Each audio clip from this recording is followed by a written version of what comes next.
என்றும் உள்ளது. கர்த்தர் நல்லவர், கிருபை ஒரு கூட சொல்லாமா, கர்த்தர் நல்லவர், அவர் கிருபை என்றும் உள்ளது. ஆமென். அதனால இந்த இடத்துல நிற்கிறதுக்கு ஆண்டவர் செய்த கிருபைகளுக்காக கர்த்தரை நான் ஸ்தோத்திரிக்கிறேன். அநேக வார்த்தைகளை நாம் கேட்டிருந்தாலும் ஆண்டவர் இன்றைக்கு நமக்கு கொடுக்கும்படி கர்த்தர் என்னை தெரிந்து கொள்ளும்படி செய்த வார்த்தை எரேமியா இந்த தீர்க்கதரிசன புஸ்தகத்திலே 31வது அதிகாரத்திலே 4வது வசனத்தை வாசிக்க கேட்கலாம். எரேமியா தீர்க்கதரிசன புஸ்தகம் 31வது அதிகாரத்திலே 4வது வசனத்தை வாசிக்க கேட்கலாம். இஸ்ரவேல் என்னும் கன்னிகையே, இஸ்ரவேல் என்னும் கன்னிகையே, மறுபடியும் உன்னை கட்டுவிப்பேன், மறுபடியும் உன்னை கட்டுவிப்பேன். நீ கட்டுவிக்கப்படுவாய், நீ கட்டுவிக்கப்படுவாய், கட்டப்படுவாய், நீ கட்டப்படுவாய். மறுபடியும் மறுபடியும் நீ மேல வாத்தியத்தோடும் ஆடல் பாடல் செய்கிறவர்களின் களிப்புள்ள கூட்டத்தோடும் புறப்படுவாய். அல்லேலூயா, அல்லேலூயா. ஆண்டவருடைய வார்த்தை வரும்போது நம்ம வாயை திறந்து அதை என்ன பண்ணணுமோ அப்படியே உட்கொள்ளணும். அல்லேலூயா. இன்னைக்கு நீங்க கேட்குற ஒரு வார்த்தை, ஆண்டவர் உங்களை பார்த்து சொல்ற ஒரு வார்த்தை என்ன அப்படின்னா, ஆண்டவரே நான் என்ன பேசணும், என்ன சொல்லணும் அப்படின்னு சொல்லும்போது ஆண்டவர் சொன்னதான ஒரு வார்த்தை, நீ மறுபடியும் கட்டப்படுவாய். அல்லேலூயா. நான் உன்னை கட்டுவேன். ஆமென். இல்லைங்க, நான் ஏற்கனவே கட்டப்பட்டு தானே இருக்கிறேன், என்னை ஏன் கட்டணும்? ஆண்டவருக்கு தெரியும் நாம் எந்த இடத்துல மறுபடியும் கட்டப்பட வேண்டும் என்றும் நாம் கட்ட முடியாதபடி நாம் தவித்து கொண்டிருக்கிற ஒரு சில இடங்களையும் தேவன் அறிந்திருக்கிறார். அல்லேலூயா. சில நேரங்களில் நம்ம பிரயாசப்பட்டு அநேக காரியங்களை செய்யும்போது பக்கத்தில் இருக்கிறவங்க பார்ப்பாங்க, நம்மளை ஆசீர்வதிப்பாங்க, அவங்களுக்கு ரொம்ப சந்தோஷமாக இருக்கும் நம்ம நினைப்போம். ஆனால் நீங்கள் நினைக்கிறபடி அப்படி கிடையவே கிடையாது. நீங்கள் ஒரு சின்ன ஒரு கார் வாங்கினாலும் சரி, ஒரு வண்டி வாங்கினாலும் சரி, ஐயோ இவங்க ஆசீர்வதிக்கப்படுறாங்களேன்னு சொல்லி உங்களையே நீ பார்த்து பொறாமைப்படுகிற அநேகர் நம்மை சுற்றி இருக்கிறார்கள். அல்லேலூயா. நீங்கள் நினைக்கக்கூடாது, என்ன அப்படியா இருப்பாங்க, இல்லையா, அப்படிலாம் இல்லையே, உங்களுக்கு தெரியாது. தாவீதுக்கு ஒரு பிரச்சனை வரும்போது தான் தெரிஞ்சது, அவனை சுற்றி இருக்கிற எல்லாம், அவன் கையில் நன்மை பெற்ற எல்லாம் கற்களை எடுத்துக்கொண்டார்கள். எதுக்கு அப்படின்னு பார்த்தீங்கன்னா, தாவீதை எரியும்படிக்கு, இவனால தான் எனக்கு பிரச்சனை அப்படின்னு சொல்லி. அப்போ தான் தாவீது பார்த்தாரு, ஐயோ இவ்வளோ நாள் நான் என்னென்னமோ நினச்சிட்டு இருந்தேன், இன்றைக்கி தான் தெரியுது, ஆண்டவரே எனக்கு தெரியலப்பா. அப்போ தான் அவர் போனார் ஒரு சில விஷயங்கள், ஆண்டவரே நான் இன்னும் கட்டப்பட வேண்டிய காரியங்கள் இருக்கிறது. அல்லேலூயா. நீங்கள் கற்றுக்கொள்ள வேண்டிய காரியங்கள் இன்னும் அதிகமாக இருக்கிறது. நாம் கற்றுக்கொள்ள வேண்டிய, இல்லை என்றால் கட்டப்பட வேண்டிய சில விஷயங்கள், சில இடங்கள் நம்முடைய வாழ்க்கையிலே காணப்படுகிறது. ஆண்டவராக இயேசு கிறிஸ்து இன்றைக்கு ஒரு விஷயத்தை சொல்கிறாரு. எரேமியா தீர்க்கதரிசியை அனுப்பி அவர் தம்முடைய ஜனங்களை பார்த்து சொல்கிறார், நான் உன்னை மறுபடியும் கட்டுவேன். மறுபடியும் அப்படின்னும் போது பார்த்தீங்கன்னா, நீ ஏதோ ஒரு இடத்துல இடிக்கப்பட்டதுனால திரும்ப கட்டப்பட வேண்டிய சூழ்நிலையில் இருக்கிறது. உன் ஜப வாழ்க்கையாக இருக்கலாம், உங்களுடைய துதியின் வாழ்க்கையாக இருக்கலாம், இல்லை யார் மேலேயாவது இருக்கிற கசப்பு. சிலர்லாம் பார்த்தீங்கன்னா, நான் செத்தாலும் அவனை மன்னிக்க மாட்டேன். நீ செத்தா யாரையும் மன்னிக்கவே முடியாது, அதோட உனக்கு பூமியில் இந்த இடத்துல முடிஞ்சு போச்சு. நான் எனக்கு என்ன வேணால் சொல்லுங்கள், அது மட்டும் நான் செய்யவே மாட்டேன், நான் அப்படியே தான் இருப்பேன். கர்த்தர் நேற்றும் இன்றும் என்றும் மாறாதவராக இருக்கிறார். நீங்கள் அப்படியே இருக்கிறது காட்டில் அவர் அதுக்கு முன்னாடி அப்படியே இருக்கிறார். அவர் பேரே இருக்கிறவராகவே இருக்கிறேன். அல்லேலூயா. நீங்கள் மாறாத பட்சத்தில் அவர் மாறவே முடியாது. நம்மை கட்டும்படிக்கு அவர் விரும்புகிறார். கட்ட முடியாதபடிக்கு சில காரியங்கள் நம்மிடத்திலே காணப்படுகிறது. ஆண்டவர் எதிர்பார்க்குற காரியம், நான் உன்னை கட்டணும்னு நினைக்கிறேன்ப்பா, மறுபடியும் கட்டணும்னு நினைக்கிறேன். இன்றைக்கி உங்களை கட்டுறதுக்கு அவரை தவிர வேறு யாருமே இல்லை. நீங்கள் கட்டப்பட்டுருவீங்களோன்னு நினச்சி அநேகர்ப்பா இவங்க இப்படியே இருக்கணும், இவங்க வாழ்ந்துடக்கூடாது, இவங்க திரும்பவும் தலை தூக்கிடக்கூடாது. முதலாவது ஆவிக்குரிய வாழ்க்கையில் பிசாசானவன் அப்படிப்பட்ட காரியங்களை பார்த்து கொண்டு இருக்கிறான். அடுத்தது சில நேரத்தில் சிலர்லாம் பார்த்தீங்கன்னா, ஒரு அதிகாலையில் எழுந்து ஒரு ஜபத்துக்கு போனோன்னா, நீங்கள் என்னங்க அதிகாலையிலலாம் ஜபத்துக்கு போகிறீங்க, நாங்களாம் நல்லா தான் இருக்கிறோம். வெறும் உலக பிரகாரமான வாழ்க்கை மாத்திரம் கிடையாது, உன்னதத்தை நோக்கி ஓடுகிற ஒரு வாழ்க்கைக்கு நாம் கட்டப்படுகிறவர்களாக இருக்க வேண்டும். அல்லேலூயா. ஒரு காலத்தில் அதிகாலையில் எழுந்து ஜபித்த ஜபம் இன்னைக்கு எங்கே போச்சு அப்படின்னு பார்த்தீங்கன்னா, ஒரு சோர்வு, இல்லை என்றால் ஏதோ ஒரு சில காரியத்தினாலே அதே துதியின் பகுதி போயிடுச்சு.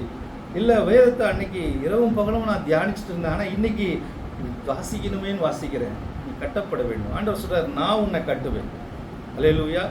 இன்னைக்கு நம்ம கட்டப்படும்படி நாம் ஒப்பு கொடுக்க வேண்டிய ஒரு சில காரியங்கள் நம்மிடத்துல காணப்படுகிறது. நாம் எப்படி கட்டப்படுவோம், தேவன் நம்ம ஏன் மறுபடியும் கட்ட வேண்டும் என்று விரும்புகிறார், அதுக்கு நான் என்ன செய்ய வேண்டும் என்று சொல்லி ஒரு 3 குறிப்புகளை மாத்திரம் நான் இன்னைக்கு சொல்லிட்டு கடந்து போக விரும்புகிறேன். ஆண்டவர் எனக்கு சொன்ன ஒரு சில காரியங்கள், இதெல்லாம் எனக்கு நல்லாவே தெரியுமே, வேதத்தில் இதை விட எனக்கு நிறைய காரியங்கள் தெரியும், ஆனால் இதெல்லாம் ரொம்ப மேலான ஒரு சில விஷயம் தானே அப்படின்னா, இன்னைக்கு பார்த்தீங்கன்னா பெரிய பெரிய மலையில் இடித்து யாரும் விழுறதே கிடையாது. சின்ன சின்ன கல்லில் இடித்து தான் என்ன பண்ணுவாங்க, விழுந்து போவோம். பெரிய காரியங்கள் நம்ம ஈஸியாக கடந்து போயிடுவோம், ஆனால் சின்ன சின்ன விஷயங்கள் நம்முடைய வாழ்க்கையில் தடையை உண்டு பண்ணுகிறதா இருக்குது. அல்லேலூயா. ஆண்டவர் அந்த கற்களை எடுத்து போட வேண்டும். இந்த சின்ன விஷயத்தை நீ சரி பண்ணிட்டா நான் உன்னை மறுபடியும் கட்டுவேன், நீ கட்டப்படுவாய். நான் உன்னை கட்டுறதுக்கு ரெடியாக இருக்கிறேன். கர்த்தர் ஒருத்தனை கட்ட ஆரம்பிச்சிட்டாருன்னா ஒருத்தனும் அவனை தடை பண்ண முடியாது. அல்லேலூயா, அல்லேலூயா. அவரை கண்ணா பின்னான்னு கட்டுவார், உயர்த்தி கட்டுவார், ஆசீர்வதிப்பார். நம்மை நாமே தூக்கி கொள்ள நினைச்சா ஒரு அடி கூட தூக்க முடியாது. அப்படியே ரொம்ப எக்யூப் பண்ணிக்கிட்டே இருந்தாலும் ஒரு அளவுக்கு மேலே என்ன பண்ண முடியாது, போக முடியாது. ஆனால் கர்த்தர் ஒருவனை கட்ட ஆரம்பித்தால், இஸ்ரவேலின் ராஜாவாய் ஒருத்தனை மாற்றினார். ஆடுகளின் பின்னாக 70வது அதிகாரத்தில் பார்த்தீங்கன்னா தெரியும், சங்கீதத்தில் ஆடுகள் பின்னாக அலைந்து கொண்டிருந்த தாவீதை சமஸ்த இஸ்ரவேலுக்கும் ராஜாவாக மாற்றிட்டார். அல்லேலூயா, அல்லேலூயா. ஆனால் அதுக்கு முன்னாடி அவன் பட்ட சில காரியங்களில் அவன் அநேக காரியங்களை கட்டும்படிக்கு தன் வாழ்க்கையை மாற்றிக்கொண்டான். இன்னைக்கு நாம் என்ன மாதிரியான காரியங்களை ஆண்டவர் செய்ய வேண்டும் என்று விரும்புகிறான்னு சொல்கிறத நம்ம பார்க்கலாம். ஒரு 3 விஷயங்களை சொல்லி நான் முடிக்க விரும்புகிறேன். முதலாவது ஒரு விஷயம் வாசிக்கலாம், ஒரு வசனத்தை. லூக்கா எழுதின சுவிசேஷ புஸ்தகம் 7வது அதிகாரத்தில் 14லேருந்து 15 வசனத்தை வாசிங்க.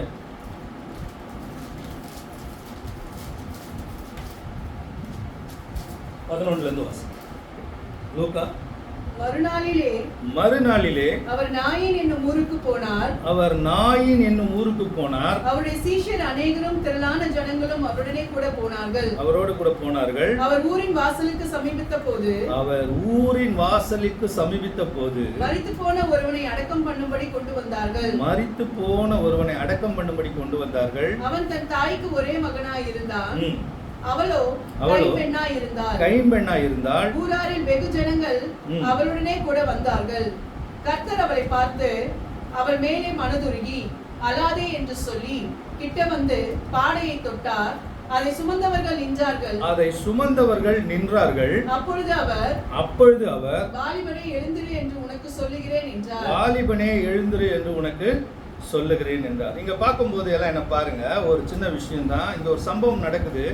ஆண்டவர் ஊழியங்களை செய்து கொண்டு இருக்கிறார். இயேசு கிறிஸ்து செய்து முடிச்சுட்டு அவர் போகும்போது அவர் கூட நிறைய பேர் வராங்க, சீஷர்கள் வராங்க, அநேகர் அவரோட கூட வராங்க. ஏன்னா அற்புதங்கள் நடக்கும், சாப்பாடு கிடைக்கும், எல்லாம் கிடைக்கும். ஆண்டவர் ஒரு ஊர்லேருந்து இன்னொரு ஊருக்கு போயிட்டு இருக்காரு. போகும்போது நாயின் என்கிற ஒரு ஊரின் வாசலில் அங்கே வாசல் அருகே வரும்போது பாடையை சுமந்து கொண்டு ஒரு வாலிபன் மரித்த நிலைமையிலே ஒரு பெண், கைம்பெண் என்று சொல்லப்படுது, அவள் இளம் விதவை.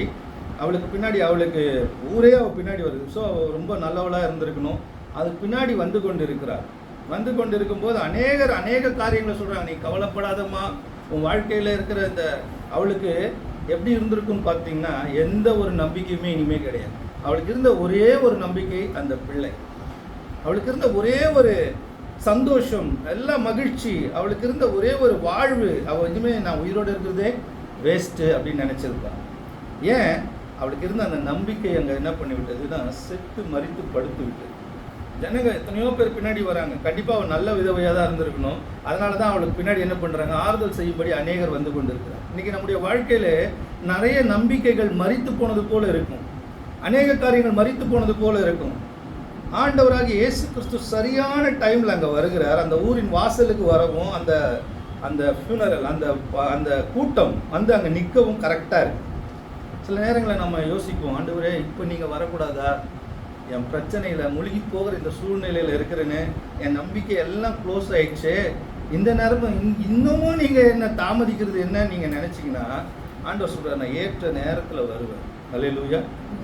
அவர் டைம் ஒரு நாள் மாறவே மாறாது, சரியான டைமில் வருவார். அல்லேலூயா. ஒருபோதும் அவர் டைமை மாற்றுறதே கிடையாது. ஏற்ற நேரத்தில் வரும். நீங்கள் நினைக்கக்கூடாது என் நம்பிக்கையெல்லாம் முடிஞ்சு போச்சு, இனிமேல் எனக்கு வாழ்க்கையே இல்லை, இனிமேல் எனக்கு உனக்கு எல்லாமே இருக்கும். ஆனால் ஆண்டவர் இங்கே சொல்கிறதான ஒரு விஷயம், உங்களுக்கு கற்றுக் கொடுக்குறதான ஒரு விஷயம் என்ன அப்படின்னு பார்த்தீங்கன்னா, அவள் யாராக இருக்கட்டும், அவள் எவ்வளோ இருக்கட்டும், அவளுடைய வாழ்க்கையின் நம்பிக்கை அற்றுப்போன ஒரு சூழ்நிலை. பின்னாடி வரவங்கெல்லாம் நிறைய ஆறுதல் சொல்லியிருப்பாங்க, நீ கவலைப்படாதம்மா நாங்கள் இருக்கிறோம். எது வரைக்கும் இருப்பாங்க தெரியுமா? அந்த குழந்தை அந்த பிள்ளையை பதைச்சிட்டு வீட்டுக்கு போகிற வரைக்கும் கூட இருக்க மாட்டாங்க. அவங்கவுங்க அப்படியே போயிடுவாங்க. இன்றைக்கி உங்களுக்கு உதவி செய்வேன், அப்படி பண்ணுவேன், இப்படி பண்ணுவேன்னு சொன்னவங்க எல்லாம் காணாமல் போயிருப்பாங்க. ஆனால் ஆண்டவராக இயேசு கிறிஸ்து குறுக்கிடுகிறார். அவளுடைய நம்பிக்கையில் அவள் இழந்து போன இனிமே கிடைக்காதுன்ற அந்த நம்பிக்கையில் அவர் குறுக்கிடு. கரெக்டான ஒரு நேரம் வரும்போது அவர் வந்து அங்கே குறுக்கிடுகிறார். குறுக்கிட்டு அவர் சொல்ற அங்கே பாடையை தொட்டார்.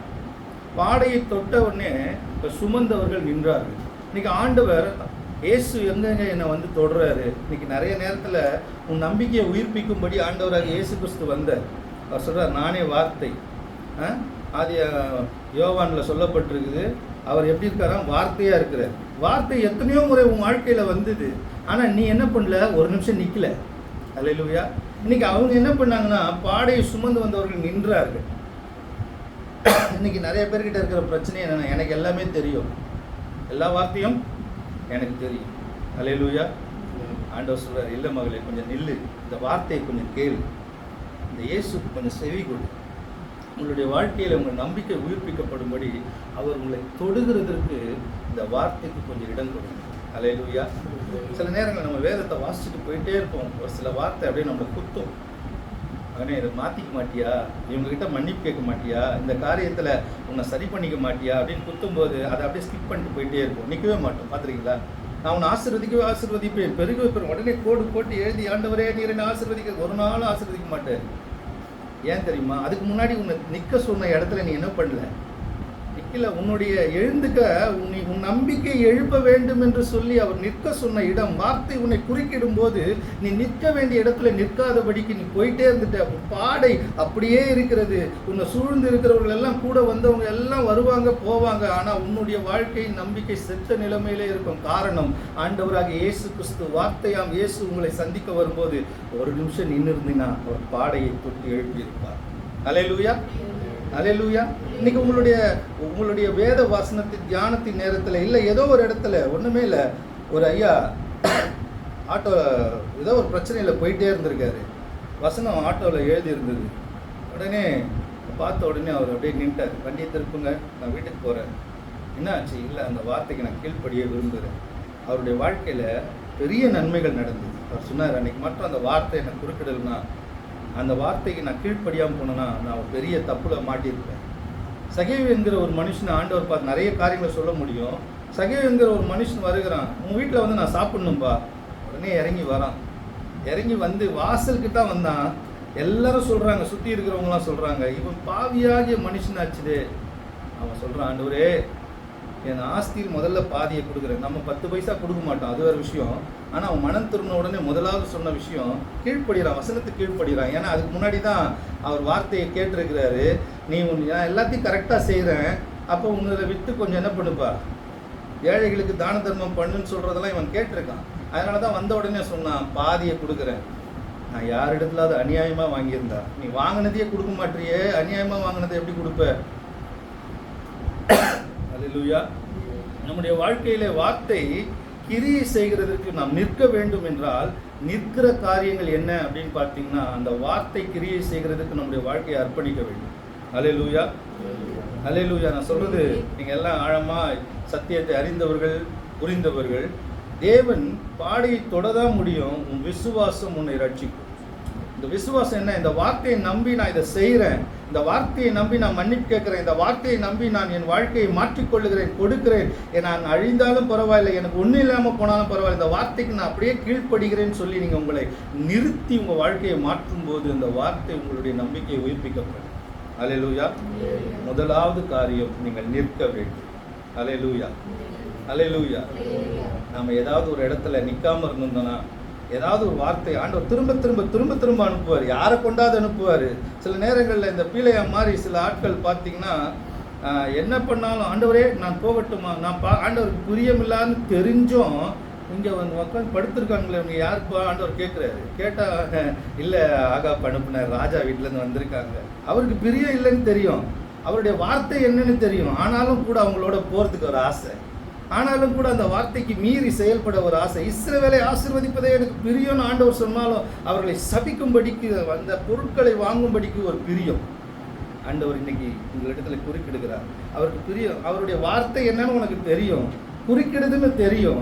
ஆனாலும் கூட மீறி போய் உலக சிநேகம், ஐஸ்வர்யத்தின் மயக்கம், கண்களின் இச்சை, ஜீவனத்தின் பெருமை, இது தேவனால் உண்டானது அல்ல.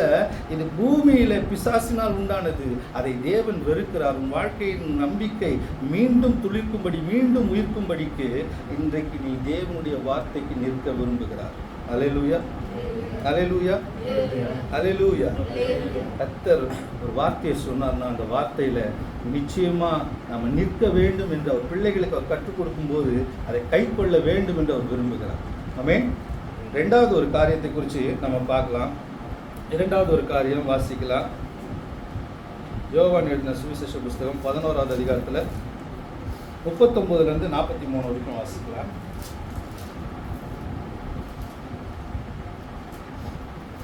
இயேசு கல்லை எடுத்து போடுங்கள் என்றார். மரித்தவருடைய சகோதரியாகிய மார்த்தாள் அவரை நோக்கி, ஆண்டவரே, இப்பொழுது நாருமே 4 நாள் ஆயிற்றே என்றார். இயேசு அவரை நோக்கி, நீ விசுவாசித்தால் தேவனுடைய மகிமையை காண்பாய் என்று நான் உனக்கு சொல்லவில்லையா என்றார். அப்பொழுது மரித்தவன் வைக்கப்பட்ட இடத்தில் இருந்த கல்லை எடுத்து போட்டார்கள். இயேசு தம்முடைய கண்களை ஏறெடுத்து, பிதாவே, நீர் எனக்கு செவி கொடுத்தபடியினால் உம்மை ஸ்தோத்தரிக்கிறேன். நீர் எப்பொழுதும் எனக்கு செவி கொடுக்கிறீர் என்று நான் அறிந்திருக்கிறேன். ஆனாலும் நீர் என்னை அனுப்பினதை சூழ்ந்திருக்கும் ஜனங்கள் விசுவாசிக்கும்படியாக அவர் நிமித்தம் இதை சொன்னேன் என்றார். இவைகளை சொன்ன பின்பு லாசருவே, வெளியே வா என்று உரத்த சத்தமாய் கூப்பிட்டார். அப்பொழுது மரித்தவன் வெளியே வந்தான். அவன் கால்களும் கைகளும் பிரேத சீலைகளால் கட்டப்பட்டிருந்தது. அவன் முகமும் சீலையால் கட்டப்பட்டிருந்தது. இயேசு அவர்களை நோக்கி, இவனை கட்டவிழ்த்து விடுங்கள் என்றார். அப்பொழுது மரியாளிடத்தில் வந்திருந்த இயேசு செய்தவைகளை கண்டவர்களாகிய யூதர்களில் அநேகர் அவரிடத்தில் விசுவாசம் உள்ளவர்களாய் ஆனார்கள். இந்த சம்பவம் உங்களுக்கு நல்லா தெரியும். இந்த லாசருவை குறித்த அநேக காரியங்களை நீங்கள் நல்லா வாசிச்சிருக்கீங்க. நான் அந்த கல்லறைக்கு போயிருக்கேன். கல்லறை பார்த்தீங்கன்னா ஒரு குழி மாதிரி இருக்கும். ஒரு 3 படிக்கட்டு, அதுக்கு கீழே ஒரு பெரிய படிக்கட்டு, அதுக்கு கீழே ஒரு சின்ன படிக்கட்டு. அது ஏறி வரவே, சாதாரணமாக ஏறி வரவே முடியாது. ஒரு சின்ன ஒரு டூம் மாதிரி இருக்குது.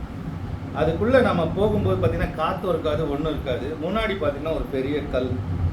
இந்த கல் ஆண்டவர் சொல்கிறாரு, இன்றைக்கி நம்முடைய தேவன், நான் சொன்ன மாதிரி அவர் கரெக்டான டைமுக்கு வருவார்னு நான் சொன்னேன். இங்கே பார்க்கும்போது அவர் நேசித்ததான 2 பேர், அவருக்கு பணிவிடை செய்ததான மார்த்தாள், அவருடைய உபதேசத்தை கேட்ட மரியாள், அது மாத்திரம் இல்லாமல் தான் சிநேகித்ததான லாசரு, இந்த 3 பேர் இருக்கிற ஒரு குடும்பத்தில் இவர் எப்படி இருந்தார்னா, எப்போ இந்த பெத்தானியா ஊருக்கு போனாலும் சரி, எப்போ இவர் இந்த வழியாக போனாலும் சரி, அங்கே போவார், சாப்பிடுவார், அங்கே போவார், உபதேசம் பண்ணுவார். அவங்களோட ரொம்ப சந்தோஷமாக இருப்பார். சொந்த சகோதரியை போலவும் சொந்த சகோதரனை போலவும் பாவித்து அவர்களோடு கூட இருந்தார். அவனுக்கு உடம்பு சரியில்லை, மரிக்கும் தருவாயில் இருக்கிறான்னு சொன்னால் அவர் உடனே வரவே இல்லை. மோசமான ஆண்டவர் இவர். நம்ம சில நேரத்தில் பார்த்தீங்களா, சில விசாசம் நம்ம சந்தையில் போடுவோம். நீ ஜெபம் பண்ணி என்ன கண்ட, எவ்வளோ பிரச்சனை, எவ்வளோ போராட்டம், இந்த நேரத்தில் உனக்கு யார் வந்து இன்னைக்கு உதவி செஞ்சது? இன்னைக்கு நீ வாசிக்கிற ஜெபம் பண்ணுகிற உன் தேவன் எங்கே? வாசித்த வசனம் எங்கே? ஆண்டவர் இன்னும் 2 நாள் தங்கி அங்கேயே இருந்துட்டார். வேலை இருந்ததா என்னன்னு தெரில, ஆனால் அங்கேயே இருந்துட்டார். நாம் பொறுமையாக போகலான்ட்டார். சீஷர்கள் சும்மாவே நல்லவங்க. ஆண்டவரே, அவன் மறிச்சிட்டான், சரி வாங்க போய் எழுப்பலாம். ஆண்டவர் 2 நாள் கழித்து போகிறார். போகும்போது முதலாவது வந்து மார்த்தாள் ஓடி வருகிறார். இந்த சம்பவம் உங்களுக்கு நல்லா தெரிந்திருந்தாலும் திரும்ப ஏன் சொல்கிறேன் அப்படின்னா, நம்முடைய வாழ்க்கையில் சில சூழ்நிலைகள், சில விஷயங்கள் தேவன் அனுமதிக்கிறார். அவரிடத்துல அன்பு கூறுகிறவர்களுக்கு, தேவனிடத்தில் அன்பு கூறுகிறவர்களுக்கு சகலமும் நன்மைக்கு எதுவாக நடக்கிறது என்று நாம் அறிந்திருக்கிறோம். ஆமென். அறிந்திருக்கிறோமா? ஐயா, முள்ளு குத்தும் போதாயா வலி தெரியும். நிறைய பேர் சொல்லுவாங்க, உங்களுக்கு என்ன, நீங்கள் சொல்லிட்டு போயிடுவீங்க. அந்த பிரச்சனைக்குள்ளே போகும்போது தான், சிலுவையில் அடிக்கும் போது தான் தெரியும் வலின்னா என்ன. ஆமென். சூழ்நிலைகள் வரும்போது, ஒருத்தர் தூஷிக்கும் போது, ஒருத்தர் கஷ்டப்படும் போது தான் அந்த நேரத்தில் வந்து ஸ்தோத்திர பாட்டை பாடுங்கன்னா வராது. இங்கே பார்க்கும்போது மார்த்தாள் வந்து பயங்கர வேதனையோடு கூட வந்து, ஆண்டவரே, முந்தி வந்திருந்தாலே என் சகோதரர் மரித்திருக்க மாட்டாங்க. ஆண்டவரே, பயப்படாத, நீ 39 வசனத்தில் சொல்றாரு, அந்த கல்லை புரட்டு, இந்த கல்லை புரட்டு. இன்னைக்கு உங்கள் வாழ்க்கையிலே ஒரு கல் காணப்படுகிறது. இன்னைக்கு 2வது நீங்கள் செய்ய வேண்டிய ஒரு காரியத்தை ஆண்டவர் சொல்லுகிறார். முதலாவது நிற்க சொன்னார் வார்த்தைக்கு. 2வது ஒரு காரியத்தை சொன்னீங்க, என் மேலே ரொம்ப அன்பு வச்சிருக்கிறேன், நான் கூட தான் இருக்கிறேன், உன்னோட தான் டெய்லி வரேன், உன்னோட தான் எல்லாம் பண்ணுறேன், நான் உன்னோட சிநேகிதனாக இருக்கிறேன், எல்லாம் இருக்கிறேன். உன்னுடைய வாழ்க்கையில அநேக மரித்த காரியங்கள் இனிமே அது கிடைக்கவே கிடைக்காது நீ நம்பிக்கிட்டு இருக்க பத்தியா? ஏன் தெரியுமா நம்புறோம்? ஃபர்ஸ்ட் கல் மூடப்பட்டு இருக்கிறது. கல் அப்படின்னு பார்க்கும்போது அது நியாயப்பிரமாணத்தை குறிக்கிறது. கல் எப்பவுமே நியாயப்பிரமாணம். கல்லுனா நியாயப்பிரமாணத்தை குறித்து, மோசையை குறித்து பார்க்கும்போது தேவன் நியாயப்பிரமாணத்தை கல்லில் என்ன பண்ணாரு? எழுதி கொடுத்தார். வேதத்தில் எங்கே பார்த்தாலும் கல்லுன்னு வரும்போது அது நியாயப்பிரமாணத்துக்கு நாம் அதை எடுத்துக்கலாம். அந்த கற்களை அவர் உடைத்து போட்டார். நியாயப்பிரமாணத்தை உடைத்து போட்டு நம்ம ஆண்டவர் சொல்ல திரும்ப போய் எழுதி எடுத்துட்டு போய் கூட இவனுங்க தங்களை கெடுத்து கொண்டார்கள். இன்றைக்கு நம்முடைய வாழ்க்கையில் இந்த கல் நம்ம மூடி வச்சிருக்கிறோம். நமக்கு தெரியாத சத்தியம் இல்லை. நியாயப்பிரமாணத்தின் மேலே அவ்வளோ ஒரு அவர்கள் யூதர்கள். அதனால நியாயப்பிரமாணத்தை எப்படி பிடிச்சிருக்காங்கன்னா கட்டியாக பிடிச்சிருக்கிறாங்க. ஆண்டவராக இயேசு கிறிஸ்துக்கிட்ட அவர் சொல்கிறா, ஆண்டவரே வாசிக்கலாமா? 24வது வசனத்தை வாசிங்க. 24வது வசனம் அதே லூக்கால, சாரி யோவானில் 11வது அதிகாரத்தில் 22வது வசனம். ஆண்டவரே, ஆமாம் என் சகோதரன் எழுந்திருப்பான், நீர் வரும்போது. வாசிங்க அந்த வசனத்தை. அதற்கு மார்த்தாள் உயிர்த்தெழுதல் நடக்கும் கடைசி நாள். யாருக்கு இங்க உபதேசம்? கல்லு சொல்றாங்க, கல்லை பத்தி சொல்றாங்க. இயேசுக்கே கல்லா? இன்னைக்கு நம்முடைய வாழ்க்கையில நாம் கற்றிருக்கிறதான இந்த கற்பனைகளை உண்டாக்கி கொடுத்தவரே நம்முடைய தேவன் தான். அல்லேலூயா. அவர் சொல்ற உயிர்த்தெழுதல் நடக்கும் நாளிலே ஆண்டவரே சகோதரனும் உயிர்த்தெழுந்திருப்பான். அது மற்றவங்களுக்குப்பா. உன் கல்லை புரட்டி போடு. இந்த இயேசு கிறிஸ்து என்றைக்கு உனக்காக உன் வாழ்க்கையிலே உன்னுடைய வாழ்க்கையிலே வந்து அவர் தம்முடைய சிலுவையிலே உனக்காக, அதாவது நமக்காக எனக்காக அவர் மரித்தார் என்று என்னைக்கு நீ விசுவாசிச்சியோ அன்னைக்கு அந்த கல்லை உன்னை விட்டு புரட்டி போடு. இந்த நியாயப்பிரமாணம் என்கிற, அதாவது நியாயப்பிரமாணத்தை தள்ளிவிட சொல்லலை, நல்லா புரிஞ்சுக்கோங்க. இன்னைக்கு நிறைய துருபதேசங்களை நாம் பார்க்குறோம். இன்னைக்கு நான் கல்லை புரட்டி போடுங்கள் என்றால் அவர் சொல்றார், நீ என்னை விசுவாசித்தால் தேவனுடைய மகிமையை காண்பாய். விசுவாச பிரமாணத்துக்குள்ள வாப்பா, நீ என்னை நம்பு, உனக்கு மரித்து போன் அன்னைக்கு நடக்கும், அப்போ நடக்கும். இந்த பூமியில் நான் பிச்சைக்காரனாகவே இருப்பேன். அப்படி இல்லைங்க. கர்த்தர் உன்னை இந்த கல்லை கொஞ்சம் எடுத்து போடு. நீ நம்பிட்டு இருக்க சில தவறான காரியங்கள், சில விஷயங்கள், ஆண்டவர் அவனை பார்த்து சொல்றாரு, அவளை பொறுத்த வரைக்கும் அது நியாயப்பிரமாணம் கரெக்டு தான். உயிர்த்தெழுதல் நடக்கும் நாளிலே என் சகோதரனும் உயிர்த்தெழுந்திருப்பான். அது ஒரு கல். நியாயப்பிரமாணத்தை குறித்து அவர் பேசுகிறான்.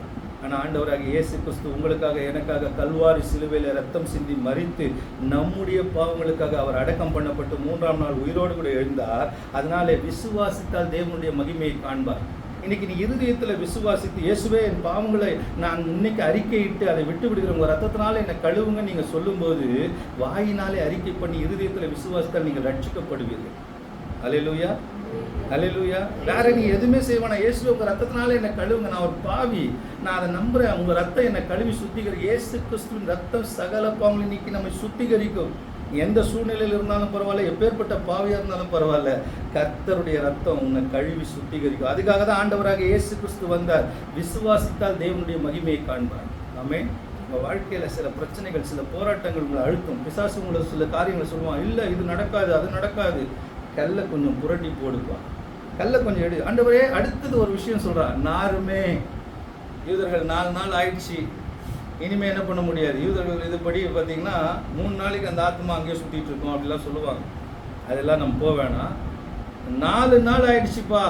நாரும் சில விஷயங்கள் மற்றவர்களுக்காக நாம் பார்த்து கொண்டு கர்த்தருடைய வார்த்தைகளுக்கு அந்த கல்லை புரட்டாதபடி நாம் அப்படியே வச்சுட்டு இருக்கோம். பார்த்துருக்கீங்களா?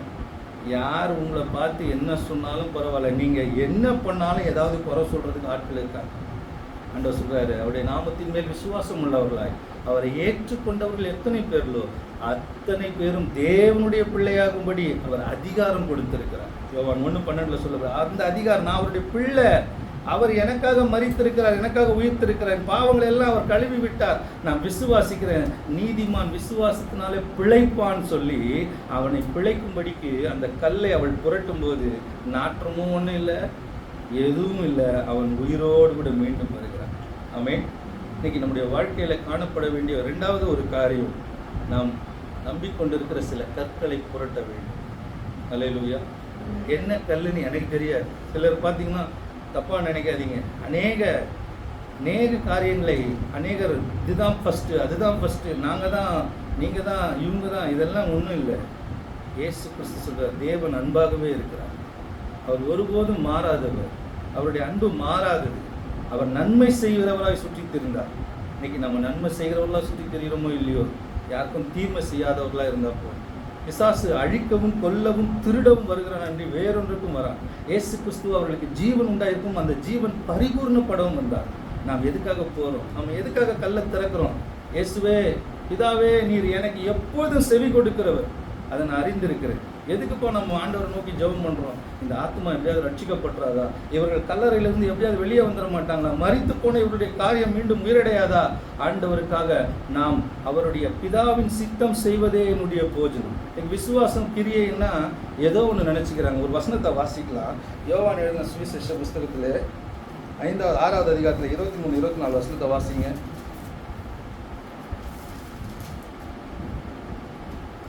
கர்த்தர் ஸ்தோத்திரம் செய்த பின்பு 28, 29 வாசிங்க.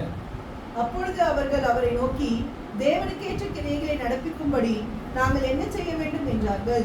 இயேசு அவருக்கு பிரதியுத்தரமாக, அவர் அனுப்பினவரை நீங்கள் விசுவாசிப்பதே தேவனுக்கேற்ற கிரியையா இருக்கிறது என்றார். அல்லேலூயா, அல்லேலூயா. அவர் அனுப்பினவரை நீங்கள் விசுவாசிப்பதே தேவனுக்கேற்ற கிரியை. இன்னைக்கு நம்முடைய கிரியைகள் பார்த்தீங்கன்னா பயங்கரமா இருக்கும். உங்கள் கிரியைகளை நீங்கள் அவரை அனுப்பினவரை விசுவாசிங்க. ஆமென். இந்த கல்லை கொஞ்சம் புரட்டு. இன்னைக்கு நிறைய பேருக்கு புரட்ட முடியாது. அது எப்படி நடக்கும், இது எப்படி? நீ விசுவாசிப்பா, அதுதான்ப்பா தேவனுக்கு ஏற்ற கிரியை. அல்லேலூயா. சூழ்நிலைகள் கடினமாக தான் இருக்கும், கஷ்டமாக தான் இருக்கும். பிரச்சனைகள் முடிஞ்சு போச்சுன்னு நினைப்போம். நம்ம நம்பிக்கை செத்து போச்சு. இதோட கூட உயிரோட வர்றதுக்கு உயிர்த்தெழுதல் நாளில் நடக்கும்போது நடக்கும். இல்லை இல்லை இல்லை, நீ விசுவாசித்தா தேவனுடைய ஆண்டவர் அதனால தான் மறுபடியும் சொல்கிறாரு, நீ விசுவாசித்தால் தேவனுடைய மகிமையை காண்பாயின்னு நான் உனக்கு சொல்லலையா? நீங்கள் உங்கள் வாழ்க்கையில் முதலாவது என்னை பொறுத்த வரைக்கும் ஃபஸ்ட்டு எனக்கு, நான் சாப்பிட்ட பிறகு தான் மற்றவங்க சாப்பாடு. இது என்னுடைய நேச்சர். நான் பட்னியாக இருந்துட்டு ஊருக்கெல்லாம் சாப்பாடு போடுவேன், பின்னாடி சாப்பிடுவேன். இந்த கதெல்லாம் எனக்கு வராது. ஆண்டவராக இயேசு கிறிஸ்து எனக்கு முதலாவது அற்புதம் செய்ய வேண்டும் என்று நான் விரும்புகிறேன். எனக்குள்ள மரித்து போய் எனக்குள்ளே காணப்படுகிற நான் பிழைக்க வேண்டிய அநேக காரியங்களை தேவன் எழுப்பும்படிக்கு நான் அவர் மேலே அவரை விசுவாசிக்கிறதே தேவனுக்கேற்ற கிரியை என்று சொன்னது போல, அதை நான் விசுவாசித்து எனக்குள்ளே மரித்து போன அநேக காரியங்களை நான் பிழைக்கும்படிக்கு இந்த நாளில் என்னை ஒப்பு கொடுத்திருக்கிறேன். அல்லேலூயா. அதே போல் உங்களுக்கும் மற்றவர்களுக்காக ஜெபிங்க, மற்றவர்களுக்காக ஓடுங்க, மற்றவர்களுக்காக ஊழியம் செய்யுங்க. அதெல்லாம் ரெண்டாவது. முதலாவது நம்முடைய ஆத்மாவை, நம்முடைய காரியங்களை, நம்முடைய ஆசீர்வாதங்களை, நம்முடைய பிள்ளைகளை, நம்முடைய குடும்பங்களை. ஒரு இடம் வரும்போது ஆண்டவர் சிலுவை அப்படியே சுமந்துட்டு போயிட்டே இருப்பார். அப்படியே ஊரே பின்னாடி போய் அழுவோம். ஆண்டவர் திரும்பி பார்த்து என்ன சொல்ல, எனக்காக அழுவுறீங்களே, நீங்கள் எவ்வளோ நல்லவங்க அப்படியே சொன்னார். உங்களுக்காக, உங்கள் பிள்ளைகளுக்காகவும் அழுங்கள். இன்றைக்கி நாம் செய்ய வேண்டிய அநேக காரியம். ஐயோ, என் பிள்ளை ஜெபம் பண்ண மாட்டானே, என் பிள்ளை எப்படி இருக்கான்னு தெரியலையே. பிள்ளைகளுக்கு அதிகாலையில் காலை தொட்டு நம்ம ஜெபம் பண்ணுறோமா? அதிகாலையில் நாம் எழுந்து ஜெபிக்கிறோமா? நம்முடைய ஆத்மா தேவனோடு கூட உள்ள உறவில் ஐக்கியப்பட்டு இருக்கிறதா? நிறைய பேர் பார்த்தீங்கன்னா அப்படி ஒரு சிலர் நான் பார்த்துருக்கேன், தப்பாக நினைக்க வேண்டாம். ஒரு மாதிரி ஆண்டவரோடு கூட ரொம்ப ஐக்கியமாக இருக்கிறவங்க பார்த்தீங்கன்னா எப்பவுமே அந்த எறும்பு கடிச்ச மாதிரி இருப்பாங்க.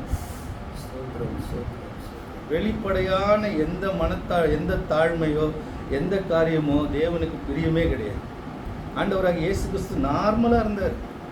இயேசு ஒருத்தன் வந்து பார்க்கும்போது கேட்குறான், இன்னும் உங்கள் சீஷர்கள் எல்லாம் பயிரை கொய்து திங்கிற, பசிக்குது சாப்பிட்றான், உனக்கு என்ன பிரச்சனை? தாவீதும் அவனோடு இருந்தவர்களும் அப்பத்தை எடுத்து சாப்பிடலையா? உடனே அந்த கல் அவன் வச்சுருந்தான். நான் சொல்கிறது உங்களுக்கு புரியும்னு நினைக்கிறேன். அவன் கல் பாருங்கள், நியாயப்பிரமாணம் என்ற கல். அது எப்படி குற்றம் கண்டுபிடிச்சிக்கிட்டே இருக்குது. ஒரு குழியில் உன்னுடைய ஆடாவது மாடாவது விழுந்து அதை எடுத்து வைக்க மாட்டியா? அதை தூக்கி விட மாட்டியா? 18 வருடமாக சபைக்கு வரா இந்த கூனி, இவளை நிமிர்ந்து விடுறது, இவள் உங்களில் ஒருவள் அல்லவா? இவளை எழுப்பு. 6 நாள் உண்டே உங்களுக்கு. 6 நாள்லாம் கிடையாது. என்னைக்கு நான் வந்திருக்கணும் அன்னைக்கு தான். நீ விசுவாசிக்கிற அன்னைக்கு தான். இயேசு கிறிஸ்துவை விசுவாசிக்கிறதே தேவனுக்கு ஏற்ற கிரியை. அல்லேலூயா. நன்மை செய். ஆமென். ஆண்டவர் அவளை பார்த்து நிமிர்த்தி விடுறார். அல்லேலூயா. ஒரு கையை நீட்டு போடுறார், இன்னொரு கை மறு கையை போல மாறுகிறது. அற்புதம் செய்கிறார். பார்த்து உடனே எல்லாரும் அந்த கல்லை அவங்களுக்கு புரட்டுகிறதுக்கு மனது இல்லாதபடி அவர் மேலே குற்றம் சாட்டி இவரை எப்படியாவது கொலை செய்ய வேண்டும். இதுக்கா நியாயப்பிரமாணம்? இதுக்கா இயேசு வந்தார்? இதுக்கா? உங்கள் விசுவாசத்தை நீங்கள் சோதிச்சு பாருங்க. அல்லேலூயா. இன்னைக்கு நிறைய பேர் பாருங்க, நம்மக்கிட்ட வரவே மாட்டாங்க. அவர் வந்தாலே ரொம்ப போர் அடிப்பார். அவர் வந்தாலே ரொம்ப ஒரு மாதிரி பேசுவார். அப்படி இருக்கக்கூடாது. ஆண்டவராக இயேசுக்கிட்ட எல்லாரும் வந்தாங்க. சிறு பிள்ளைகள் வந்த உடனே அதட்ட ஆரம்பிச்சிட்டாங்க. சீஷர்கள் என்ன பண்ணாங்க? அதட்டினாங்க. ஆண்டவர் சொல்றாரு, இப்போ அவர் பரலோக ராஜ்யம் அப்படிப்பட்டவர்களுடைய, அவர்களை அதட்டாதீங்க, அவர்களை என்னிடத்துல வருகிறதுக்கு தடை பண்ணாதிருங்கள். இன்னைக்கு சின்ன பிள்ளைங்க மாதிரி நிறைய பேர் வருவாங்க. ஐயா எங்களுக்கு ரட்சிப்புனா, ஐயா நாங்கள் எங்கள் இதில் சொன்னாங்க ரட்சிப்புனா ஒன்றுமே இல்லை, நீங்கள் டெய்லி வந்து பாவமன்னிப்பு ஜெபம் பண்ணால் ரட்சிக்கப்பட்டுன்னு சொன்னாங்க. குழந்தை வரட்டும், நம்மக்கிட்ட வரட்டும், அவனுக்கு உபதேசத்தை சொல்லி கொடுங்க. ஓ எங்கள் ஆர்சிலேருந்து வந்தியா, அங்கேருந்து வந்தியா, இங்கேருந்து வந்தியா, இதெல்லாம் தேவையில்லை. ஆண்டவர் சொல்கிறார், கல்லை கொஞ்சம் புரட்டுப்பா, மரித்து போனவங்க உயிரோடு வரட்டும். அநேகர் இயேசுவை பார்க்கும்படி அல்ல, மரித்த லாசரு உயிரோடு இருக்கிறதை பார்க்கும்படி. அந்த வசனத்தை நீங்கள் வாசிச்சீங்கன்னா தெரியும். கடைசியில் ஊரே வந்து பார்த்துச்சா, லாசரு உயிரோடு இருக்கிறானா.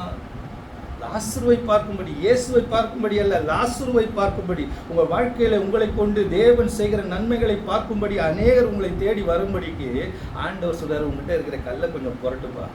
முதலாவது, நீங்கள் நடந்து போயிட்டே இருக்கிறீங்க, ஆண்டவருடைய வார்த்தைக்கு நிற்காம போயிட்டு இருக்கேன், அந்த காரியத்தை கொஞ்சம் நிறுத்துங்க. ரெண்டாவது, உனக்குள்ளே காணப்படுகிற சில கற்கள், உங்களுக்கு தான் தெரியும் என்ன மாதிரியான கற்கள் இருக்குது, எனக்கு தான் தெரியும் என்கிட்ட என்னென்ன கற்கள் இருக்குது. அதை கொஞ்சம் அப்படி உருட்டி அது தள்ள முடியாது. நாருமே சில சாக்கு போக்கெலாம் சொல்லுவாங்க, வானாண்டவரை இதுலேயே போயிடுறேன், இது எனக்கு ரொம்ப யூஸ்ட் ஆகிடுச்சு, பழக்கப்பட்டேன். அதெல்லாம் இல்லை. ஆண்டவர் சொல்ல கொஞ்சம் நகர்த்து, எல்லாத்தையும் மாற்றலாம் வா. அல்லேலூயா, அல்லேலூயா. ஆண்டவர் பார்த்தீங்கன்னா அவர் ஒரு ரெவல்யூஷனரி, அப்படி புரட்சியாளராக மாறுறாரு. எல்லாம் பார்க்குறாங்க, என்னடா இவங்க மறிச்சு போன ஒருத்தர் இதை கல்லறை புரட்டி அதை உள்ளேருந்து வெளியே வர வச்சுட்டாரு. அல்லேலூயா. நீங்கள் வெளியே வரலனாலும் பரவாயில்ல, உள்ளே போடாமல் இருந்தால் போதும். அல்லேலூயா, அல்லேலூயா. நம்முடைய வாயின் வார்த்தைகள் அநேக கற்களை புரட்டுகிறதா இருக்கிறது. ஸ்தோத்திரம். ஆமென். மூன்றாவதாக ஒரு காரியத்தை குறித்து நம்ம வாசிக்கலாம். அநேக காரியங்களை நம்ம பார்த்து கொண்டு வருகிறோம். தேவன் உங்களோடு கூட நிச்சயமாக இடைப்படுவான்றதை நான் நம்புகிறேன். ஆண்டவர் இந்த மூன்றாவது காரியங்களை குறித்து நம்ம பார்க்கலாம். மார்க் எழுதின சுவிசேஷ புஸ்தகம் 4வது அதிகாரத்தில் 38வது அதிகாரத்தை வாசிக்கலாம். மார்க் எழுதின சுவிசேஷ புஸ்தகம் 4வது அதிகாரம் 38வது வசனம். கப்பலின் பின்னணியத்தில் அவர் தலையணையை வைத்து நித்திரையாய் இருந்தார். அவர்கள் அவரை எழுப்பி, போதகரே, நாங்கள் மடிந்து போகிறது உமக்கு கவலை இல்லையா என்றார்கள். நாங்கள் மடிந்து போகிறது உமக்கு கவலை இல்லையா என்றார்கள். அவர் எழுந்து காற்றையும் கடலையும் அதட்டி, அவர் எழுந்து காற்றை அதட்டி கடலை பார்த்து, இறையாதே அமைதலாய் இரு என்றார். இறையாதே அமைதலாய் இரு என்றார். அப்பொழுது காற்று நின்று போய் மிகுந்த அமைதல் உண்டாயிற்று. அவர் அவர்களை நோக்கி, ஏன் இப்படி பயப்படுகிறீர்கள்? ஏன் உங்களுக்கு விசுவாசம் இல்லாமல் போயிற்று? ஏன் இப்படி பயப்படுகிறீர்கள்? ஏன் உங்களுக்கு விசுவாசம் இல்லாமல் போய்விட்டது என்றார். சரி, கவனிங்க. இங்க ஒரு சம்பவம் நடக்குது. ஆண்டவராக இயேசு கிறிஸ்து நம்முடைய சீஷர்களோடு கூட, இன்னைக்கு நம்மோடு கூட எத்தனை பேர் சொல்ல முடியும் கூட தான் ஆண்டவர் இயேசு இருக்கிறாரு? கரங்களை வைத்து ஒரு அல்லேலூயா சொல்லலாமா? இருக்கிறாருன்னா ஆமா, அல்லேலூயா, அல்லேலூயா. உண்மையா இருக்கிறாரு. அல்லேலூயா, அல்லேலூயா. ஏன் அப்படி திரும்ப திரும்ப சொல்றேன்னா, அவர் நம்மளை பார்த்துன்னு என் கூட தான் இருக்குன்னு சொல்றான்ப்பா என் பையன், என் மகன் என் கூட தான் இருக்குன்னு சொல்றான். ஆனால் நீ ஏன்ப்பா நிறைய டைமில் என்னை எழுப்ப மாட்டுற? ஆண்டவர் கேட்குறேன் இன்னைக்கு உங்களை பார்த்து. மூணாவது ஒரு காரியம், அவரை எழுப்பினார்கள். நீங்கள் லூக்கா 8வது அதிகாரத்துலலாம் வாசித்து பார்த்தீங்கன்னா, 8வது அதிகாரம், மத்திய 8வது அதிகாரத்தில் 23வது வசனத்தில் இதிலெல்லாம் வாசித்து பார்த்தீங்கன்னா, அவர்கள் படகுல போயிட்டு இருக்கும்போது திடீர்னு பார்த்தீங்கன்னா ஒரு சுழல் காற்று வந்தது. அப்படி வரும்போது இயேசு பின்னணியத்தில் படுத்து கொண்டிருக்கிறார். கப்பலின் பின்னணியத்தில் என்ன பண்ணுறாரு? படவின் பின்னணியத்தில் படுத்து கொண்டு இருக்கிறார். படுத்து கொண்டு இருக்கும்போது பார்த்தீங்கன்னா, நீங்கள் கடலுக்கு எத்தனை பேர் போயிருக்கீங்கன்னு தெரியாது, கடலை பார்த்தா தான் தெரியும் அதோட பிரம்மாண்டம், அதோட பயம். நான் ஒரு அந்தமானுக்கு ஒரு தடவை போனேன். ஸ்வராஜ் மஸ்தான்னு ஒரு பெரிய கப்பல். அது அந்த கப்பல் ஒரு இதில் துறைமுகத்தில் நிற்கும் போது பார்த்தீங்கன்னா ரொம்ப பெரிய கப்பல், இவ்வளோ பெருசாக இருந்தது. அதே கடலுக்குள்ளே போனோம், தீப்பெட்டி சைஸ் ஆகிடுச்சு. எங்கே பார்த்தாலும் தண்ணி. இப்போ பக்கத்தில் நம்ம வாய் சும்மா இருக்காரு, பக்கத்தில் ஒருத்தர் இருந்தார். அவர் கூப்பிட்டு கேட்டேன், இன்கேஸ் கப்பல் ஏதாவது ஆயிடுச்சு, உடஞ்சிருச்சுன்னா, முழுகிடுச்சுன்னா நம்மளை எப்படி காப்பாற்றுவாங்க? சார் கவலைப்படாதீங்க சார், 2.5 ஹவர்ஸில் நமக்கு எப்படியும் ஹெலிகாப்டர் வந்து 2.5 ஹவர்ஸில் இந்த தண்ணி நீங்கள் பார்க்க சாதாரணமான கடை, அப்படியே பயங்கரமாக, அப்படி சாதாரணமாக அமைதலாக இருக்கிற கடலே பயங்கர பிரம்மாண்டமாக இருக்குது. எங்கே பார்த்தாலும் தண்ணி, ஒரு கப்பலோ ஒரு இதுவும் காணும். அப்படி நைட்டும் அது பாட்டுக்கு போயிட்டு இருக்கோம், சுற்றி இருட்டு இருக்கும். வானத்தை பார்த்து அப்படியே படுத்துட்டு வேண்டியதான். அப்பா இந்த நேரத்தில் 2.5 மணி நேரத்தில் எவன்டா வருவான்னு இருக்கும். அந்த 2.5 மணி நேரம் நம்ம என்ன பண்ணணும்? அதெல்லாம் ஒன்றும் இல்லைங்க. ஷிப்பு முழுகிறதுக்கே ஒரு 2 ஹவர்ஸ் ஆகும். இப்போ மிச்சம் அரை மணி நேரம் அதெல்லாம் தப்பிச்சிடலாங்க. ஹெலிகாப்டர் என்ன பண்ணோம்? நம்மக்கிட்ட டெக்னாலஜிஸ்லாம் அந்தளவு யாரை கேட்டோன்னா அதிலிருந்து வேறு ஒரு விதமான ஒரு பயம். அல்லேலூயா. இன்னைக்கு இவங்க கடல்லையே இருந்தவங்க, இவங்க கடல்லையே வேலை செஞ்சவங்க, இவங்க கடல்லையே இருந்ததுனால இவங்களுக்கு எக்ஸ்பீரியன்ஸ் ஜாஸ்தி. இன்றைக்கி நிறைய பேர் பார்த்தீங்கன்னா நம்மக்கிட்ட நிறைய எக்ஸ்பீரியன்ஸ் இருக்குது. எந்த எக்ஸ்பீரியன்ஸ், இதை இப்படி பண்ணால் அப்படி பண்ணலாம், இந்த காசு அங்கே போட்டு இங்கே வாங்கலாம், இப்படி பண்ணி அப்படி வாங்கலாம். ஏன்டா நீ என்னை எழுப்புன்னு உனக்கு சொன்னேனே, அதை தவிர மற்ற எல்லாத்தையும் செஞ்சிட்ருக்கிறியே. ஃபஸ்ட்டு என்ன சொன்னார்? நிற்க சொன்னார், கல்லை புரட்ட சொன்னார். ரெண்டாவது, மூணாவது அவரை எழுப்பு. அல்லேலூயா. நீங்கள் தலைக்கீழ கூட வச்சுங்க. ஃபஸ்ட்டு 3 பாயிண்ட் இப்படி தான் வச்சுக்கணுமா, இப்படி தான் வச்சுக்கணுமா, அப்படிலாம் கிடையாது. நீ எழுப்பு, கல்லை புரட்டு, அப்புறமா நில்லு, எப்படி வேணால் வச்சுக்கோ. ஆனால் நான் எனக்கு கர்த்தர் கொடுத்ததை நான் சொல்கிறேன். எந்த சூழ்நிலையிலும் அவங்க பார்த்தாங்க, காற்று கடல் கொந்தளிக்குது, இவங்களுக்கு தான் கொஞ்சம் டேலண்ட்டு திறமெல்லாம் இருக்குது, என்னென்னமோ போட்டு பார்த்தாங்க. அவர் தூங்கின்னு இருக்காரு. கடலில் ஒரு சின்ன ஒரு பிரச்சனை வந்தாலும், அதாவது கொஞ்சம் ரஃப் ஆனாலும் நமக்கு நிற்கவும் முடியாது, சாப்பிட முடியாது, வாமிட்டிங் வரும். ஒரு சின்னதாக பார்த்தீங்கன்னா ஒரு சின்ன ரஃப் ஆனாலே அவ்வளோ கஷ்டமாக இருக்கும். இங்கே பார்த்தீங்கன்னா கடல் கொந்தளிக்குதுன்னு சொல்லப்பட்டிருக்கு. ஏசு தூங்கின்னு இருக்கார். தூங்குவார கண்டிப்பாக. இவன் என்ன பண்ணுறான்னு பார்க்குறதுக்கு தான் அவர் படுத்துன்னு இருக்கார். அல்லேலூயா. இன்றைக்கி நிறைய நேரத்தில் நமக்கு தெரியாது. நம்ம அப்பாலாம் சின்னத்தில் விளையாட்டு காட்டுவார் பார்த்தீங்களா, இவன் என்ன தான் பண்ணுறான்னு பார்க்கலாம். இந்த நேரத்தில் என்ன பண்ண, என் பையன் வருவான் வந்து, அப்பா எனக்கு அவர் கொஞ்சம் வந்து எப்படின்னா எவன் சொல்லி கொடுத்தான்னு தெரில, பிராண்டட் திங்ஸ் தான் அவருக்கு பிடிக்கும். டிஷர்ட் ஒன்று வேணும், சரி வாங்கிக்கப்பா, இந்த 299 இதில் வந்துருக்குது, நல்லா இது வாங்கி கொடுங்க, இல்லை நீ போய் ஜெபம் பண்ணு அப்படின்னு. அதை மட்டும் பண்ண மாட்டான். ஆனால் அதில் இருக்கிற எல்லா காரியத்தையும் எவ்வளோ சீப்பாக இருக்குமோ, இது இத்தனை % அது எல்லாமே இருக்கும், நீ போய் ஜெபம் பண்ணு, ஆண்டவர் உனக்கு தருவார்னு சொல்லி அனுப்பி விடுவேன். அதை மட்டும் அவன் பண்ண மாட்டான். நானும் பார்த்துனே இருப்பேன், இவன் ஜெபம் பண்ணால் இதை வாங்கி தரலாம், இல்லைன்னா இவன் வாங்கி தரக்கூடாதுன்னு நான் முடிவு பண்ணியிருப்பேன். ஆனால் அவனும் போய் அவங்க அம்மா கிட்ட தொந்தரவு பண்ணுவான், அவங்க அக்கா மூலியமாக வருவான், வேறு ஏதோ பண்ணுவான், ஃப்ரெண்ட்ஸுங்களோட ஃபோட்டோ எடுத்து காட்டுவான், என்னென்னமோ பண்ணுவான். ஆனால் கடைசி வரைக்கும் நான் சொன்ன அந்த ஒரே ஒரு வார்த்தை, போய் ஜெபம் பண்ணு, ஆண்டவர் உனக்கு தருவார். இதை மட்டும் என்ன பண்ண மாட்டான். இவருக்கு என்னென்னமோ, இவங்களுக்கு கப்பல்லையே இருந்தாங்க, கடல்லையே இருந்தவங்க, இவங்களுக்கு போயிட்டு ப்ராக்டிஸ்லாம் போட்டு பார்த்தாங்க. நீங்கள் வேதத்தை வாசித்து பார்த்தீங்கன்னா அவர்கள் உடனே போய் எழுப்புனது மாதிரி இருக்கும். ஆனால் அவங்க உடனே எழுப்பலை. அது சரி, அது அப்புறம் பார்த்துக்கலாம். இங்கே தேவனை போயிட்டு அப்புறமா கடைசியாக போய் எழுப்புறாங்க. ஆண்டவரே, நாங்கள் மரித்து போகிறது உனக்கு கவலை இல்லையா? நீ சாவ போகிறோம் உனக்கு அவன் சொன்னது, உன் நாலேஜ் தான் உனக்கு பிரச்சனையே. இன்றைக்கி நம்முடைய நீங்கள் ஒரு விஷயத்தில் போய், ஏன்னா அவங்க இந்த சூழ்நிலையில் இதுக்கு மேலே விட்டால் செத்து போயிடுவோன்னு அவங்களுக்கு தெரியும். ஏன்னா நீந்த தெரியாதவங்க கிடையாது, அவங்க கப்பலில் வேலை செய்யாதவங்க கிடையாது, கடலில் அனுபவம் இல்லாதவங்க கிடையாது. ஆனால் அவங்க அந்த சூழ்நிலையில் இதுக்கு மேலே விட்டால் என்ன ஆகிடுவோம். அதனால தான் சொல்கிறாரு, நீங்கள் செத்து போயிடுவேன், இதெல்லாம் பற்றி அவர் கேட்கவே இல்லை. அவர் போயிட்டு என்னை எழுப்பி, ஆண்டவரே நாங்கள் மடிந்து போகுது உமக்கு கவலை இல்லையா? எழுந்து ஏன்பா சந்தேகப்பட்டீங்க? ஏன் விசுவாசம் இல்லாமல் போயிடுச்சு உங்களுக்கு? நான் உங்கள் கூட தானே இருக்கிறேன், நான் விட்டுருவேன் உங்களை. அல்லேலூயா. இல்லை ஆண்டவர் உங்களை பார்த்து பேசுகிறாரு. ஏதோ ஒரு பிரச்சனையில், ஏதோ ஒரு சூழ்நிலை நீ போயிட்டுருக்கலாம், அநேகருக்கு அது தெரியாது. பர்சனல் விஷயமா ஏதாவது இருக்கலாம், ஹெல்த் இஷ்யூவாக இருக்கலாம், எந்த விஷயமா இருக்கலாம், ஆண்டவர் உன்னோட தான் இருக்கிறாரு. நீ அவர் அதுக்காக எழுப்பு. அல்லேலூயா. ஒரு ஸ்திரீ 12 வருஷமா பெரும்பாடு இருந்தவளாக இருந்தா, அவளுக்கு இயேசு வருகிறார்னு தெரிஞ்சு அவளாக போய் தொட்டுட்டான். எப்படியாவது எனக்கு ஒரு சுகம் கிடைக்கணும். ஆண்டவர் திரும்பி பார்த்துக்காரு, என்னிலிருந்து வல்லமை புறப்படுது, யார் என்னை தொட்டது? ஊரே உங்களை நெருக்கிட்டு இருக்கு, நீங்கள் என்னன்னா யார் என்னை தொட்டதுன்னு கேட்குறீங்களா ஆண்டவர்? ஆமாம், என்னிலேருந்து நீங்கள் தொடுறதுக்கு மற்றவங்க தொடுறதுக்கு வித்தியாசம் இருக்குது, நீங்கள் எழுப்புறதுக்கும் மற்றவங்க எழுப்புறதுக்கு வித்தியாசம். இனிமே எனக்கு வேறு வழியே இல்லை ஆண்டவரே, நீங்கள் தான் எனக்கு வழின்னு சொல்லி எழுப்புறீங்களா? இல்லை 10 வழியை செஞ்சு வச்சுட்டு, ஆண்டவரே இந்த வழியில் போட்டுமா, அந்த வழியில் போட்டுமா? பார்த்துருக்கீங்களா? நம்முடைய வேலையே தான். ஆண்டவர் அப்படி போட்டுமா, இப்படி போட்டுமா, எனக்கு எந்த வழியுமே இல்லை, உண்மை தொடுறேன், நீங்கள் தான் my one and only hope, நீர் தான் என்னுடைய ஒரே நம்பிக்கை ஆண்டவரே, உங்களை விசுவாசித்திருக்கிற நான் வெட்கப்பட்டு போகாதபடி செய்யும்னு சொல்லி அவரை எழுப்புனீங்கன்னா, அடுத்தது அவங்க நினச்சி பார்த்தாங்க, இவர் எழுப்பி வேறு மாதிரி அற்புதம் செய்வார். திடீர்னு ஒரு சொந்தக்காரன் வந்து எனக்கு காசு கொடுப்பான், திடீர்னு ஒருத்தன் வந்து என்னை ஆசீர்வதிப்பான். உன்னுடைய நம்பிக்கை, உன்னுடைய எண்ணம்லாம் உலகத்தரம் வாய்ந்ததாக இருக்கும். அவர் எழும்பி அவர் செய்கிற காரியத்தை பார்த்து பிரமித்து போனார்கள். உனக்கு விரோதமாக எழும்பின காற்றை பார்த்து அதற்ற, இறையாதே அமைதலாயிரு. யாரை பார்த்து? கடலை பார்த்து சொல்கிறார், இறையாதே அமைதலாயிரு. ஆதியாகமத்தில் வாசிக்கும்போது, சங்கீதத்தில் வாசிக்கும்போது, அவருடைய கண்டிதத்தினாலே கடல் வற்றி போய் வெட்டாந்தரை உண்டானது அப்படின்னு சொல்லி ஒரு வசனம் பார்த்தோம். அப்போ இவர் பூமியை உண்டாக்கும்போது கடலை பார்த்து ஒரு கண்டிச்சிரு வெட்டாந்தரை உண்டாகுன்னு சொன்னது தான் அவங்க தெரியும், ஒரு கண்டிச்சிருப்பார் போல. அல்லேலூயா.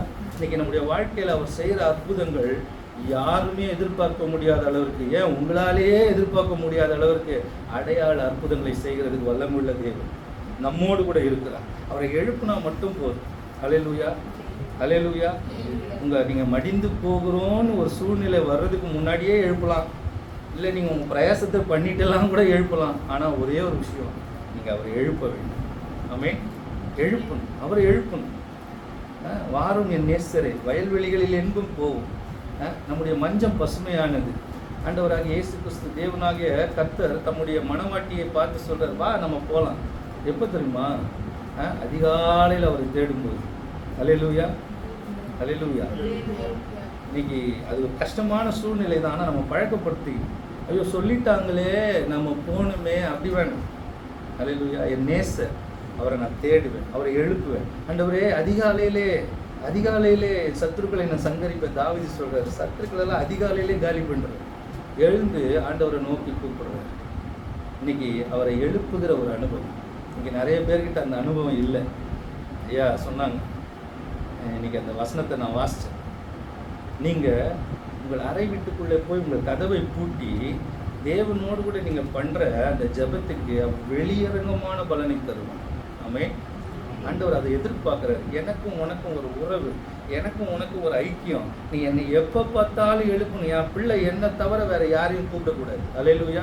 உங்கள் பிரச்சனைகளிலே, உங்கள் போராட்டங்களிலே, உங்கள் கண்ணீர்களிலே, உங்கள் கஷ்டங்களிலே, உங்கள் பயணங்களிலே நீங்கள் கர்த்தரை சார்ந்து அவரை எழுப்பி எழுப்பி எழுப்பி எழுப்பி எழுப்பி அவர் தொந்தரவு பண்ணினே இருக்கணும். ஆமென். தூங்க விட்டதே ஃபஸ்ட்டு தப்பு. அதுக்குள்ளே நம்ம போகணும். அவரோட ஒன்று பேசிகிட்டு இருக்கணும். நம்ம ஆளுங்க பாருங்கள், ஆண்டவரோட பேசணும்னா பிசாசோட பேசிகிட்டு இருப்பாங்க. பார்த்துருக்கீங்களா? ஆதாம் தோட்டத்தில் ஏவாள் என்ன பண்ண, அவரோட பேச வேண்டியது பேசக்கூடாத ஆளுங்களோட பேசிகிட்டு இருக்குது. அடுத்தது மனிதர்கள், அவர்களோடு கூட பேசிகிட்டு இருப்பாங்க. அவனுக்கு என்ன தெரியும்? அதை அப்படி போடுறா, இந்த கயிறு எப்படி போடுறா. கடைசி வரைக்கும் காற்றும் கடலும் என்ன ஆகாது, ஒன்றுமே நடக்காது. ஆனால் சொல்லுவான் யோனா மாதிரி, நான் ஜீவனுள்ள தேவனுக்கு பயந்து நடக்கிற அவருடைய ஊழியக்காரன். நீ அவருடைய ஊழியக்காரன்னா ஒன்று, முதல்ல வார்த்தைக்கு நிற்கணும். ரெண்டாவது, உனக்குள்ளே காணப்படுகிற கல்லை புரட்டணும். மூணாவது, அவரை எழுப்புகிறவனாய் மாறணும். ஹல்லேலூயா. அவரை தட்டி நீங்கள் எழுப்புகிறவர்களாய் மாறணும். நான் கண்களை மூடி ஜெபம் பண்ணலாம். ஆண்டவர் உங்களோடு கூட இடைப்பட்டிருப்பார் நான் நினைக்கிறேன். கர்த்தர் உங்களோடு கூட இடைப்படுகிற இந்த காரியத்துக்காக கொஞ்ச நேரம் கண்ணில் மூடி 2 நிமிஷம் நம்ம ஜெபம் பண்ணுவோம். 2 நிமிஷம். ஹல்லேலூயா, ஹல்லேலூயா, ஹல்லேலூயா.